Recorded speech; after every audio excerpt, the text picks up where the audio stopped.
They lived in peace. Shrek Harveys, a simple, muddy life. They loved their swamp. They loved their catchphrases. All right, all right, all right, echoed through the reeds. Life was good. One Shrek Harvey practiced his disgusted face. Another adjusted his oversized collar. They were content, unaware of the storm brewing. Beyond the mud and the marshes, evil was approaching. A sea of shining armor. The anti-Shrek Harvey crusaders, a formidable force, marched with purpose. They hated the laughter that echoed from the swamps, a sound that grated on their very souls. They despised the Shrek Harveys' fashion sense, their bright suits and wide grins. To the crusaders, it was an affront to their solemnity. They carried banners depicting a crossed-out onion, a symbol of their disdain. These banners fluttered in the wind, a clear message of their intent. Their leader, a gaunt figure with a stern expression, pointed a bony finger towards the swamp. "Destroy them!" he shrieked, his voice echoing through the ranks. The command was clear, and the knights prepared for battle. The Shrek Harveys looked up, startled by the sudden commotion. Their peaceful lives, filled with joy and laughter, were about to be shattered by the approaching storm. Ogres in Steve Harvey suits were not made for war. They were creatures of peace, of humor, and of community. But they would fight. For their homes, for their catchphrases, and for their beloved swamp. They would stand together, united against the Crusaders, ready to defend their way of life. From the back of the Crusader army, a figure emerged. The air was thick with tension, and every eye turned to see who dared to step forward. Tall, sleek, and radiating treachery. His presence was undeniable, a stark contrast to the chaos around him. It was McQueen. Once a Shrek Harvey, he yearned for speed, for style. His transformation was complete, and he now embodied the very essence of betrayal. He had embraced the enemy. The very ones he once fought against, he now stood beside, a symbol of treachery. "Fools!" he boomed, his voice dripping with disdain. His words cut through the air like a knife, leaving a trail of shock and disbelief. "Your swamp belongs to us now!" The Shrek Harveys gasped. Their world was crumbling, and the betrayal was too much to bear. Betrayal cut deeper than any sword. They had trusted him. He was one of their own, and now he was their greatest enemy. Shared their mud baths with him. Those moments of camaraderie now felt like distant memories, tainted by his treachery. Told him their best, "What is wrong with you?"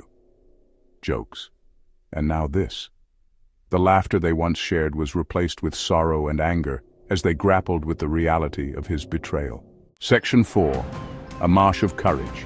The battle raged, mud flew, swords clashed, catchphrases were shouted. The Shrek Harveys, despite their initial fear, fought back with surprising ferocity. They were, after all, still ogres. One Shrek Harvey tripped a crusader with his oversized suit. Another blinded a group with a well-aimed mud pie. They were outnumbered, outmatched, but not out of spirit. Section 5. Victory and reconciliation. The tide turned, slowly but surely. The storm that had raged for so long began to dissipate, giving way to a new dawn. The Shrek Harveys, with their unyielding spirit and determination, began to see the fruits of their labor. The once overwhelming odds started to shift in their favor. The Shrek Harveys' resilience wore down the Crusaders. Each day their resolve grew stronger, and their unity became their greatest weapon. The Crusaders, once so confident in their victory, began to falter under the relentless pressure. McQueen, seeing the battle turn, tried to flee. His confidence shattered. He sought escape from the inevitable defeat that loomed over him, but it was too late.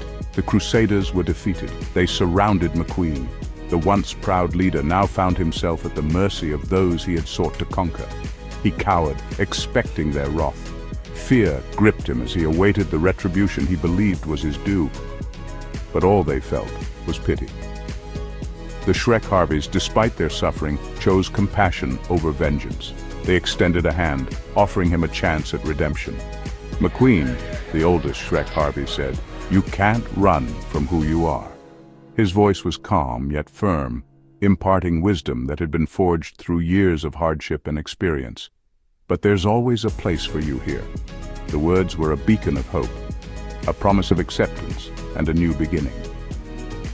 McQueen returned to the swamp. The place he had once sought to dominate now became his sanctuary, a place where he could find peace, and redemption. He had learned his lesson. The trials he faced had humbled him, teaching him the value of humility and the strength of community. The swamp was quiet again. The echoes of battle faded, replaced by the serene sounds of nature. Peaceful. Life went on. The Shrek Harveys continued their lives, stronger and more united than ever. All right.